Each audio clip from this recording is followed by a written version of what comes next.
Point in Alaska, helping my brother move. And the dump there has deer, ravens, and lots of stuff that wouldn't go in our dumps. That's for sure. Bald eagles? What's that? Yeah, there weren't any bald eagles at the dump, but certainly down at the dock. Yeah. How about bears? They are definitely around there. There was we had a bag of what we thought was trash outside the shop that my brother has. And the following morning, there was a big slice line at the bottom, and the bear had found something in there.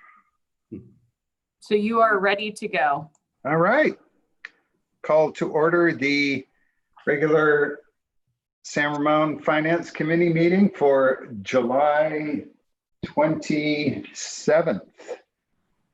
Does anybody need to read a warning or anything like that, Christina? Is that up to you? Go ahead. Yeah, I'll read it really quickly. So prior to roll call, I would like to make clear for the record of this meeting, and it should be reflected in the minutes, that the governor has issued executive orders relaxing the requirements pertaining to remote meetings under the Brown Act. The executive orders authorize this committee to hold public meetings by teleconference during the COVID crisis. I previously went over the specific provisions of the Brown Act that have been temporarily amended or suspended in order to allow for this meeting to take place by teleconference. And this meeting will comply with all such provisions. I will now take roll, after which I would like to ask the chair to recognize me in order to confirm certain matters for the record. Vice Chair Perkins. Here. And Chair Alone. Here. And I have 3 questions for the committee members. I'll ask all 3 questions, and if the answer is yes to all 3, please say yes and raise your hand. 1, can you hear me well? 2, have you been able to hear our proceedings up until now? And 3, were you able to hear all of your fellow committee members clearly as they responded to roll call? Yes. Thank you. See, no one said no. Let's see, indicate they're able to hear each other in these proceedings clearly. Hearing no comment, the record should reflect that no committee has expressed doubt. And finally, I would like to advise the committee members and the clerk, any votes during this meeting should be taken by roll call. Okay. Item number 2, public comment. I don't see any members of the public in attendance. We'll close the public comment portion and move to minutes from the June meeting.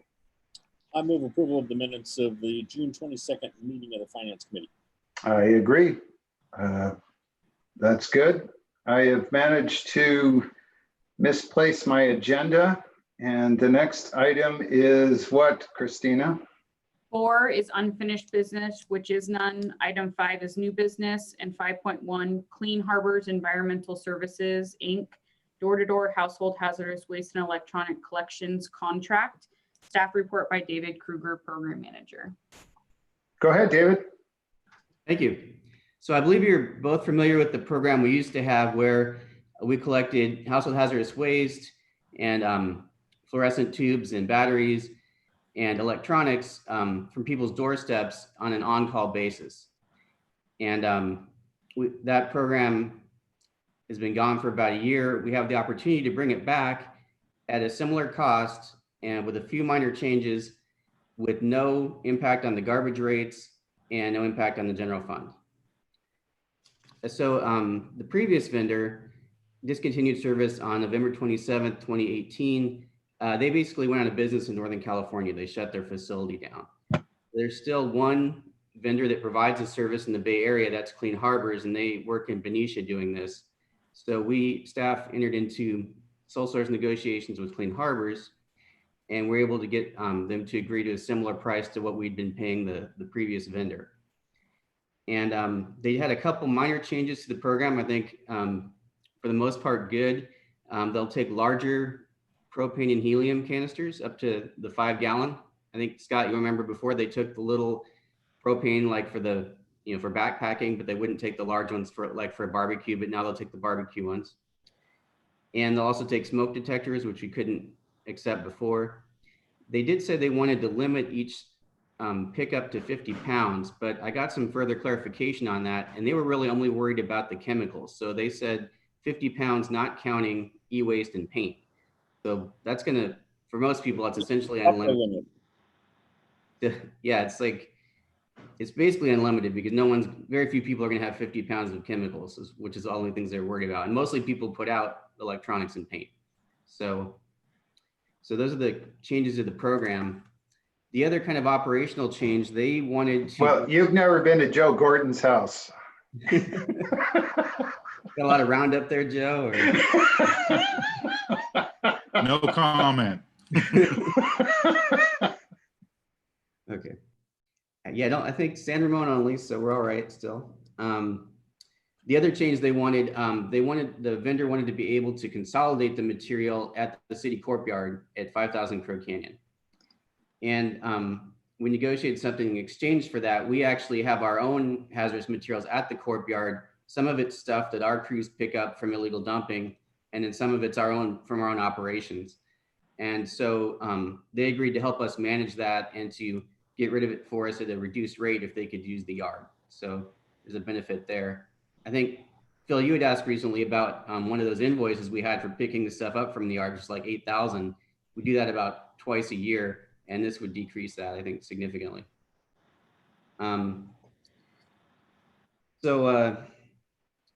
The rate that we negotiated is $189 per collection. And when you express it in that manner, it does sound fairly steep.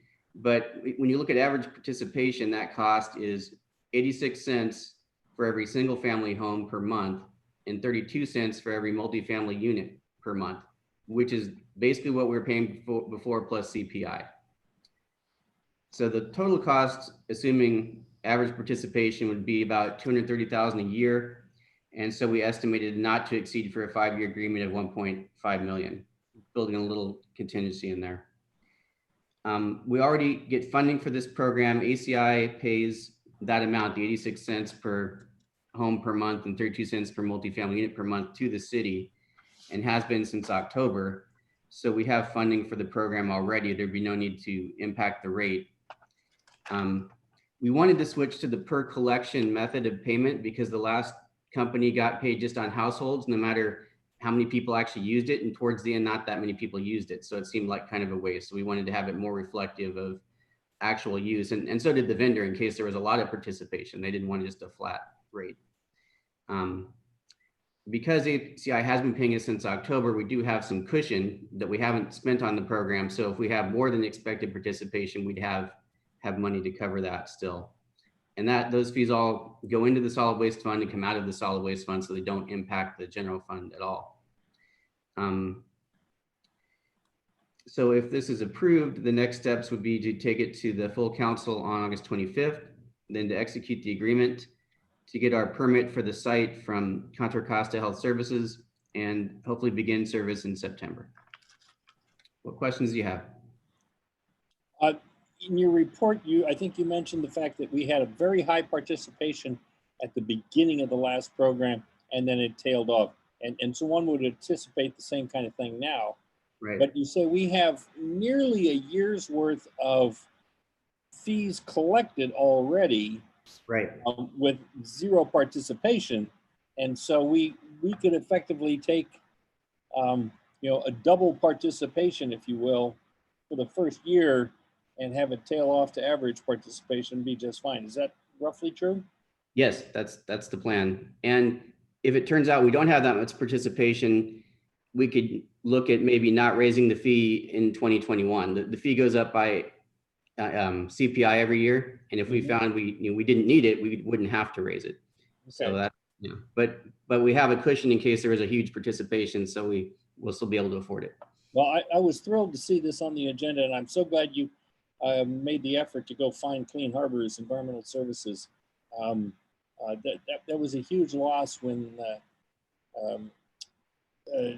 WM quit the program, and I'm so glad to see it's back. And if you make it easy for people to participate, the hazardous waste will go where it needs to go.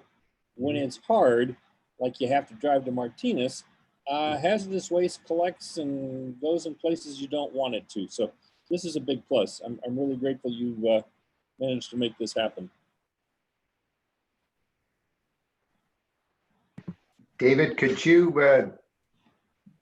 you said they want to consolidate at our corporation yard. What, is there anything specific they need to do that to protect the area that they're in? You know, like you go to that Martinez hazardous waste disposal thing, and it's you know, people gowned up and everything else. Any thoughts as far as what does consolidation mean? Just taking paint cans and stacking them by each other and stuff like that, or what do you envision? No, that's a good question. And actually, there's pretty strict rules on it. So there's Okay. that's part of that permit is they tell us exactly how we have to do it. But for instance, there are pallets that are made that would accept all the material if it leaked. They would contain any leaks. The paint goes in large Gaylord boxes on pallets, and then various types of chemicals have different types of containers they have to be in and different kinds of labels they have to be in. We do that on a smaller scale anyway for our own material, and this would just be more containers and more containment pallets. You'll And have is there provision, excuse me, Scott, is there provision for how this gets communicated to the community? Right. We'd use the garbage bill inserts as one way. Social media, we could do postcards as well, and open any other suggestions. Okay. Thank you. Scott, go ahead. You had a question? Working in Lawrence Livermore Laboratory, we have very well defined hazardous wastes and radioactive waste procedures, and waste accumulation areas, WAAs, and now you can only accumulate so much waste over a certain amount of time before it has to go to its eventual disposal place. I'm sure David and others will have a good handle on that, I hope, because the fines can be awful if you aren't compliant. Now we get inspected every year at the Corp Yard just handling our own materials, so they've trained us on how to do it. But yeah, I do think that we'll probably need to do more than just an insert in the regular garbage bill. Maybe a short note in our next quarterly, whenever that's the one after it starts. If we've got, I guess you could use the money that's in this fund for a postcard at some time in the future as well. Okay. Okay. Thank you, David. Scott, are you okay with it? Yeah, so am I. Thank you. Thank you. Councilmember Alone, I sent you an agenda. It's in your email box. Oh yeah, it booted back up. Thanks, Joe. Okay, sure. All right. Item 5.2, proposed amendment number 1 to the agreement with West Coast Consultants. And who is taking this one? I'm taking this one. Vance Phillips, Chief Building Official. Good afternoon, council members. This is ready for me to proceed? Yes. Okay. This is just a simple amendment. Staff is recommending that the Finance Committee recommend approval of this amendment with West Coast Code Consultants, increasing the amount of their agreement by $400,000 for up to amount not to exceed $500,000 through June 30th, 2022. We use West Coast Codes Consultants currently for staffing while we have staff out developing the InterGov permit and development tracking system. They also do plan check services for us. They've started, their initial agreement was March 2019. And we've been using them periodically between then and now. they're set up in a sim format or manner we are with electronic plan checking. And we're expecting to use them on the hotel development when that does come in. We are getting quite a few of we're processing all of our plans electronically. And so it just, our current workload is surprisingly significant. So we will be using them to process this. They do have a timeline that will match our needs for getting the project started.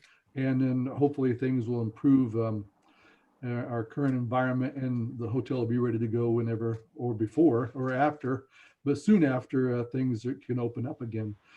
West Coast, we did do a request for quotes in 2018. We do it every 3 years. I know this agreement goes for 1 year past that, but we will be doing it again. We do expect that they will process, apply again for their request for qualifications in 2021. Scott, do you have any questions? No, I read the staff report and I'm good with it. So am I. Thank you. Thanks, Vince. 5.3, child care for city employees. Kathy, are you or Becky doing this one?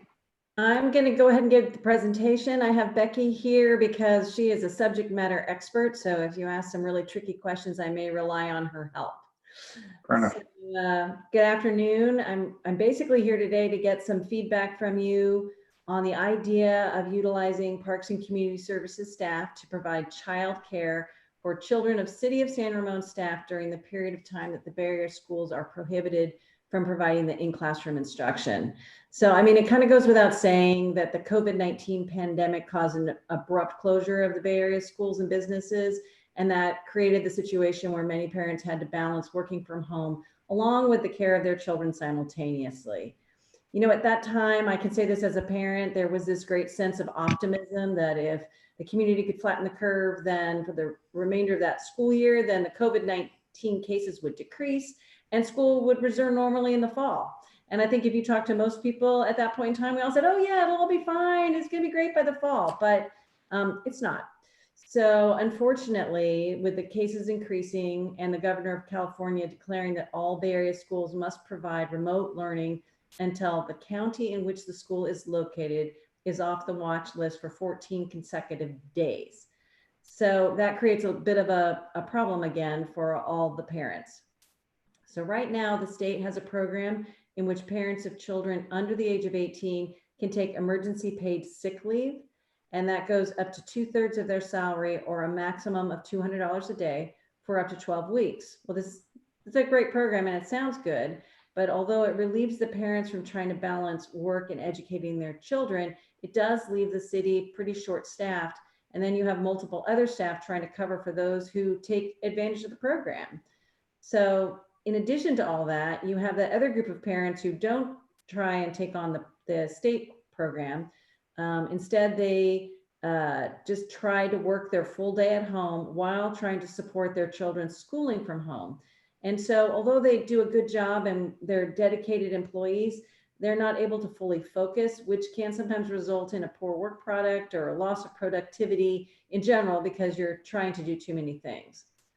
So in order to address these issues, we started to explore the concept of what would childcare for school-age children of City of San Ramon staff look like if we just did it during this period of time while the schools are on mandatory remote learning. Now, assumedly, this won't be forever, the optimist in me says, and that we'll be able to move back. They'll go to the hybrid and they'll be able to come back to some days and then eventually full days. The primary benefit, if we do decide to offer an in-house childcare, is that city staff would be able to come to work and be productive, all the while knowing that their child is nearby being cared for. So we conducted a survey of all of our city employees. It was a fast one. We only gave them a couple days to respond, but to ask them what they would think if they would take advantage of a childcare option at work. We had 35 staff from multiple departments respond, with a total of 50 school-age children and 10 preschool-age children who would be interested in participating in a city-run childcare if we offered it. So although there was interest in the childcare for preschool children, as we really looked at it as staff, we felt that there are many other options for community for preschool childcare because there are many private preschools. This age group really isn't affected by the state mandated distance learning because they wouldn't have been in school anyway. So their childcare options haven't been disrupted. In addition, preschool children require a higher staff to child ratio and a lot more specific training of working with young children than our current Parks and Community Services staff really possess. So we didn't feel like the preschool section was one that if we were to take this on, we should necessarily dive into, just for lots of varied reasons. So at this point, we don't recommend extending the program into the preschool age group, but we do see merit in a elementary aged and school aged children childcare. So if we approved it, we'd be looking at something that would operate like on a Monday through Friday from 7:30 a.m. to 4:30. We'd only utilize large rooms at our 3 big community centers. And that's because in order to ensure the social distancing, there's just only so many kids you can fit in and get them in a large enough area to make that work. All the participants would be handled just like they do currently in our camps with health checks prior to entering the program. They'd all be required to wear masks and maintain the distance from other participants. And in order to stay in line with the current health order, we would still arrange them by grade level, put them in stable groups of 12 or fewer with 2 or 3 stable leaders so that we're not mixing people together. The focus of the childcare would be to support virtual learning in a safe, socially distanced space. And to that end, our staff are not teachers nor tutors. They are recreation leaders. So they would not be teaching or tutoring any children. Rather, they would be providing that opportunity for virtual learning with their own school teachers done through the computer. So the city would provide supervision in large rooms, access to Wi-Fi, assistance with connecting to devices, and of course, some socially distanced recreation during breaks, lunch, and after the school day. So what would this great idea cost if we were actually going to implement it? And so we didn't know. We really had to kind of dig into the numbers ourselves to figure out what it would be. But in order to fully subsidize a program like this, it would cost the city $139 per child per week, or $6,976 for the 50 kids that we have identified. Now that this figure is, based, we did this quickly, on utilizing 10 part-time staff are paid approximately $16.65 and 5 full-time staff who would absorb the additional time into their workday. We ended up at the particular rate that we did because all of our young rec leaders that we normally like to use that are at a lower pay rate are high school aged and they all go back to school. So we have to move into our college and young adults to find the staffing for this program. So depending on the length of time that the schools would be closed to in-person learning, the cost to operate the program ranges from around $20,000 for just a few weeks if this only goes on for a little while, up to $125,000 if the program were to run for 18 weeks through mid-December. And that would be just during regularly scheduled school days. We would not operate on holidays or anything that the school would be taking off. We would follow that schedule. So this amount could be decreased if we used a larger portion of our full-time staff to provide the supervision. However, at that time, that would be commensurate loss in work product from Parks and Community Services, as staff time would need to be reallocated to childcare. We feel that the 5 staff that we've put partially in there, the full-time staff, can manage that because they are children's program. That's what they do as part of their jobs. And with the decrease in the opportunity to offer some of those, we think that that's logical to use staff for that. So we did put a table in your staff report so you could kind of see by month what this would look like. And it's a tough judgment call because we don't know how long this situation is going to last. We don't know if the curve will flatten and the schools will open back up, but that looks to be the full cost, at least through December, of $125,581. So in addition to that, the infrastructure cost to do this would include that we'd have to upgrade the Wi-Fi at the San Ramon Community Center and the Alcosta Senior and Community Center. That would cost us a cumulative $4,500 extra. And that's because we need some additional hardware And then we're going to have to up the level of Wi-Fi coming into those buildings so that we can support that many devices all streaming at the same time. So if we elect to not provide, so there's this great price tag, here you go, this is what it costs. This is the interesting part, I think, of the conversation. If the city elects to not provide or subsidize a city childcare option, and city staff elect to utilize the 12 weeks of paid family leave, the cost to the city would be a maximum of $12,000 per employee. If all 30 of the staff who express interest in school-age childcare program utilize the leave program, it would cost the city approximately $360,000. Now, some of the city employees used a portion of this leave during their initial stay-at-home order, so the total new exposure to the city may be less than the $360,000. However, in addition to that actual expense, there's a significant loss in work product from the employees during the 12-week period that they are taking leave, and for any additional time they elect to watch their children from home while working remotely. So it's a interesting concept, and I'm very interested, along with Becky and our other staff, in what your thoughts are.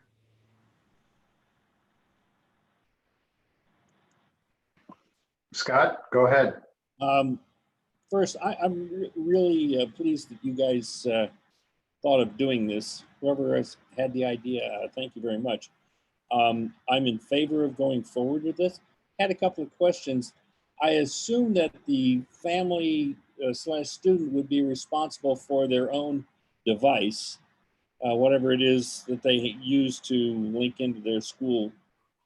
They would be responsible for any school supplies that they would need to bring with them, and that they would also provide their own lunch or snacks. All three of those true?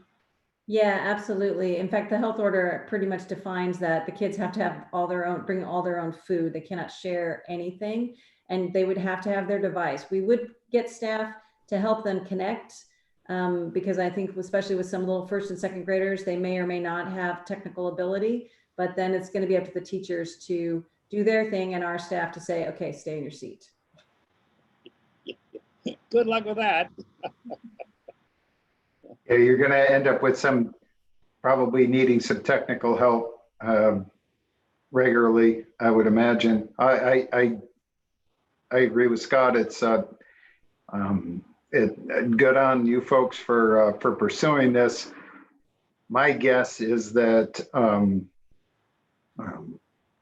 we're going to be in this till March, and if it's 1 1/4 till December, it's probably $250 through March, which is a good investment in the staff as far as I'm concerned. And it's going to be a little strange, and I just, absent a vaccine, we've got a world of people in. Joe Hoffman is wearing the Alaska way that people wear a mask about half the time there. Mask as chin strap. So it's it's frustrating to watch all this. I'm glad we're being proactive about it. I hope it works out. I mean, I have a spouse who is facing a new kindergarten class remotely. So I have a horrible sense of what's coming, and I'm glad we're doing some stuff like this. So I'm ready to send it along as well. Yeah, that's nice. All right. Thank you. Wonderful. Becky, is there anything you wanted to add? Nope, I don't have anything. I think Kathy covered everything. I was here if you had any specific questions for the finite details and how the program would run. So I think I'm okay. Thanks for asking. Your All right. proposal is to just be at the 2 community centers.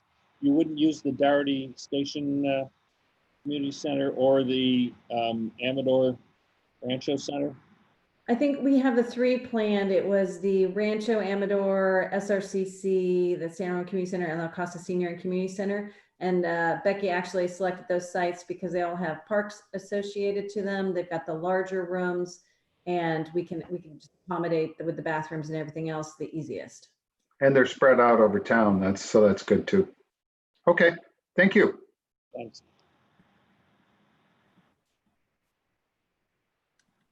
Item 4, Parse Pension Stabilization Trust. I'm guessing that's why Candace is here. Hi, Candace. How are you? I'm good. Good afternoon.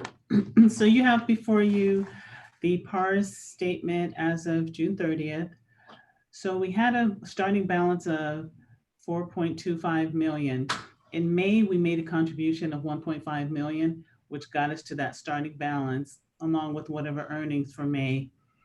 So we earned 63,000. We had about 1,600 in expenses ending and 4.3 million.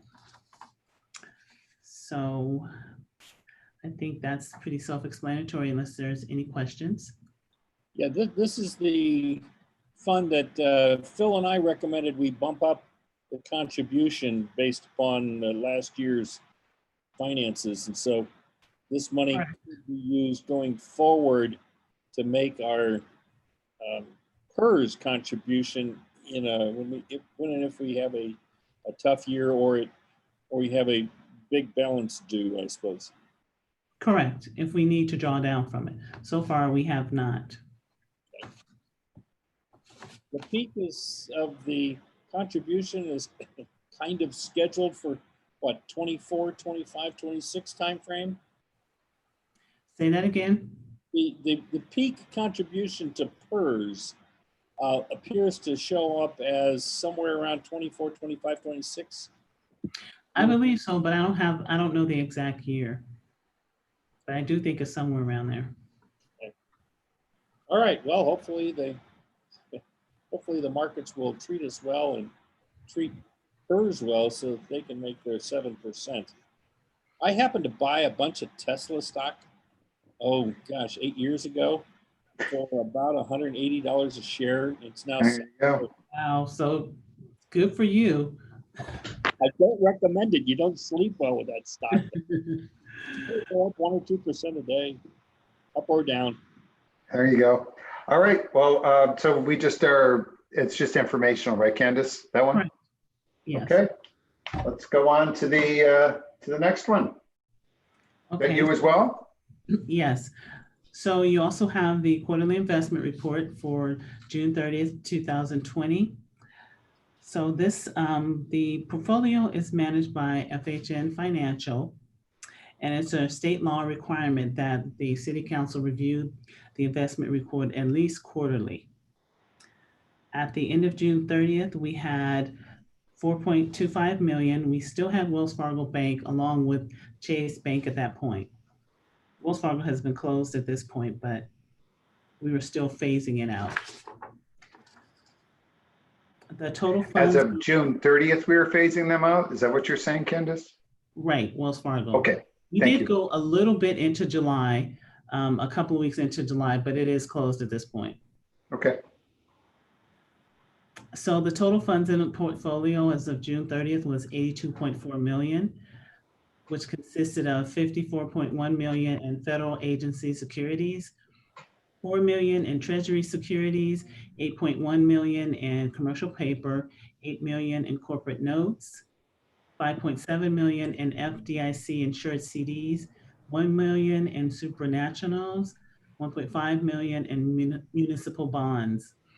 The weighted average yield to maturity on investments was 1.67%, and the weighted average days to maturity was 666 days, which is 17 days shorter than the previous quarter. Interest rates were 59 basis points lower than the previous quarter.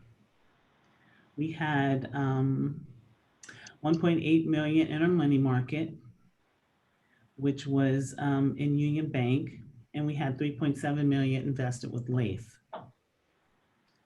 There was 17.4 million of funds held with trustees.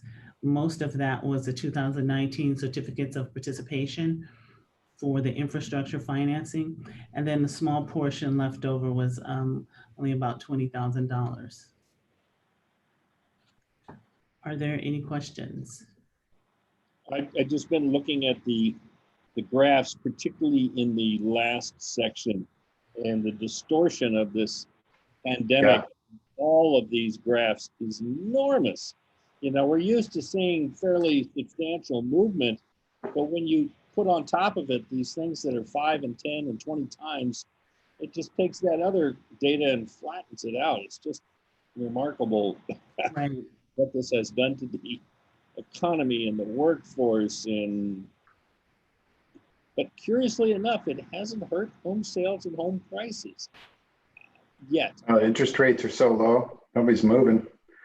So page 41, I always say US GDP quarter over quarter.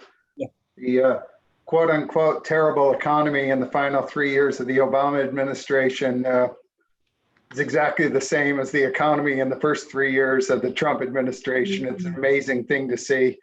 And it's just actually it was a little better according to these guys, but nonetheless, it's I'm relieved that we have $87 million sitting there. That was a pleasant surprise, frankly. And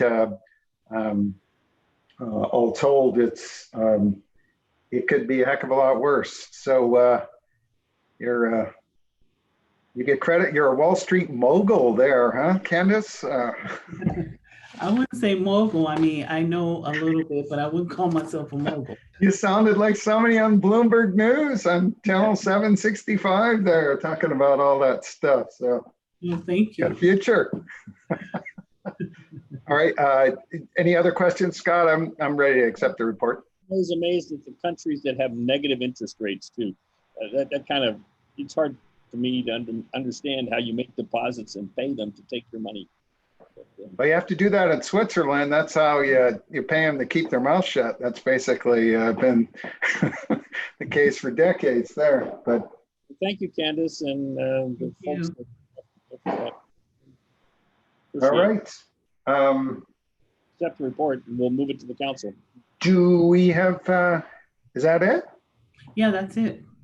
Just the two. So the SERP statement normally takes a little longer at the end of the quarter, so that one wasn't available yet. Okay. So I'll present that next month at the Finance Committee meeting. Okay. So I have this sense that, Joe Gorton has these things in. I'm guessing he's listening to Johnny Cash, Folsom Prison Blues or something like that. I don't think he's listening to us. One earbud is working. The other one is Johnny Cash. All right. Well, thanks everybody. And with that, we're done. Yes. All right. Thank you. Thanks very much. Really appreciate all the great work. Bye-bye.